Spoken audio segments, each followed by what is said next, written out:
Imagine this. You got your wide brim sun hat on. You got all the fishing gear you can carry. You got your pole. You head out to the pier. You cast out as far as you can reach, a good 70 yards. Plunk right in the water. A few minutes goes by and there's a hit. A ton of excitement. And the guy next to you pulls up the most gorgeous mackerel you've ever seen. Now, that happens, and that's quite all right. And I don't begrudge anyone else for catching a great fish.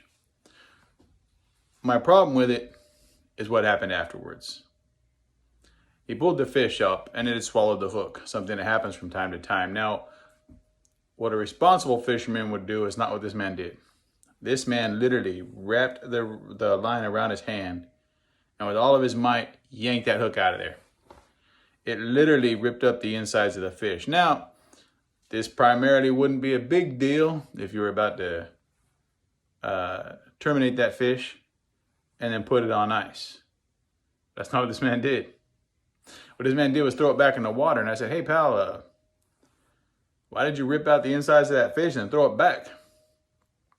And he proceeds to tell me that he only fishes for the fun of it. He doesn't actually eat the fish. Okay, no problem. But do you realize that the way you yanked out that line, you probably caused a ton of internal damage and that fish is going to die? You're just like, meh. And so that's what I want to talk to you guys today about. And it's about how to be a good fisherman. Now, I'm not talking about how to catch the most fish. I'm not talking about how to catch the biggest fish. I'm not even going to tell you what gear to use. Go into any Bass Pro Shop, Cabela's, or Academy. Go to the fishing section and ask anyone in that aisle what do you think the best hook is. And they're going to spend 15 minutes telling you why this particular hook is the best. Ask them what kind of rod you should use. They might ask you if you're saltwater or freshwater, how comfortable you are with it. Some might tell you about the bait casters. Others might tell you about the open reels, my personal favorite. But again, none of this is important to being a good fisherman. You see, I think in the past couple of decades, or at least the generations, not decades, some wisdom has been lost. And I think that has to do with the fact that for the most part, we can just go buy anything we want. We go to the store, we want fish, we buy fish. Go to the Red Lobster, you get it cooked for you. People don't fish today as much as they used to for sustenance. You see, there's a wisdom that went with that. And it was about being a good steward.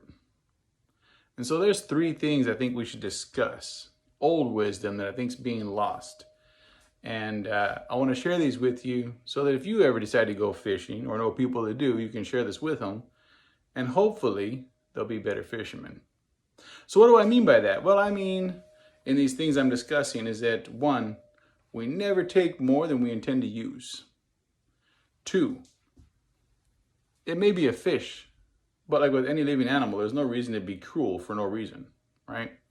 So be responsible. And lastly, be a conservationist. Now, I want to discuss exactly what these things mean to me and to the generations before me where I learned it. So one, if you're going to take fish from the water and not safely and immediately return them, then don't take more than you intend to use, right? You take that fish out of the water, you terminate it as quickly as possible. There's no reason to make any living creature suffer. I know there's a lot of science on whether or not fish feel pain, or if they feel pain the way we do, or if they feel it at all. Doesn't matter. Cruelty is cruelty, and there's no reason for it. Now, all animals are part of the circle of life. We're animals too. I'm not going to say you shouldn't hunt or fish, but I'm going to tell you to be as humane about it as possible. So don't take more than you intend to use. It's wasteful and there's no reason for it. Two, don't be cruel. I've seen people catch fish and do all manner of cruel things because they think it's just a dumb fish. Sometimes they laugh about it. They think it's funny. There's no reason for it. So what do I mean by being cruel? Well, let's say you catch a fish and it's not the kind of fish you want. Some people are just take it off the hook and drop it right there on land and just let it flop around until it dies. Others might kick it around. Or like the gentleman next to me who I opened with a story. If the fish swallows the hook and it's inconvenient to get it out, he just ripped it out like it was no big deal. Well, these are all things I define as cruel, and I don't think they're necessary. In the event you have a fish swallow a hook on you, you know what the best thing to do is? Cut your line. Believe it or not, he'll survive just fine with that hook inside of him. He's got a much better chance at living without problems that way than you ripping it out of him and then throwing him back in the water. And lastly, be a conservationist. Well, what do I mean? Well, it's taking those first two examples we just discussed and then going a little step further. So don't take more than you intend to use, and don't kill fish for no reason. Don't be cruel about it either. We want them to be around. I mean, generations down the road might want to do some fishing. And if we destroyed all the fish for no reason at all, they're not going to be around.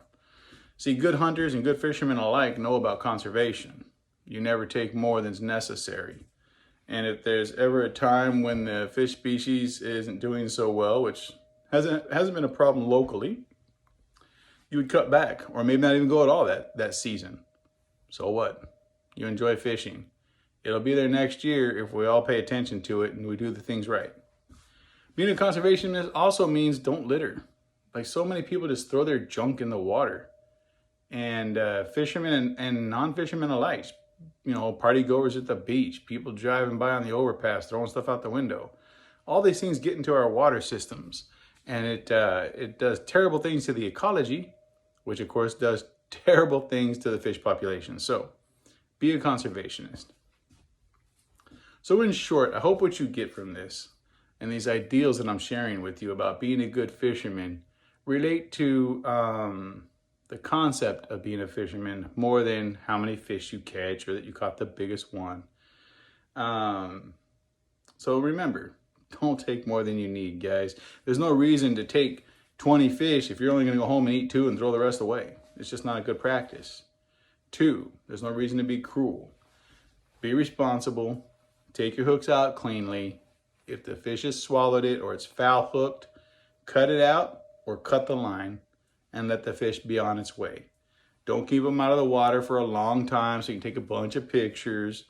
There's no reason for that either. You get it out, you clear the line, you get the fish back in the water if you don't intend to keep it.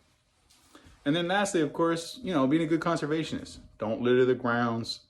Again, don't spoil the fish population by taking more than you need or killing them unjustly. And just generally leaving the area a better place than when you showed up. I really hope that what you get out of this is that if you consider going fishing, or you already do go fishing, or know people who go fishing, that you'll just think a little more about what it is to be fishing. And make sure that we're doing it right so that we protect the ecology, we protect the fish species, and it's around in the future for others to enjoy. Thank you.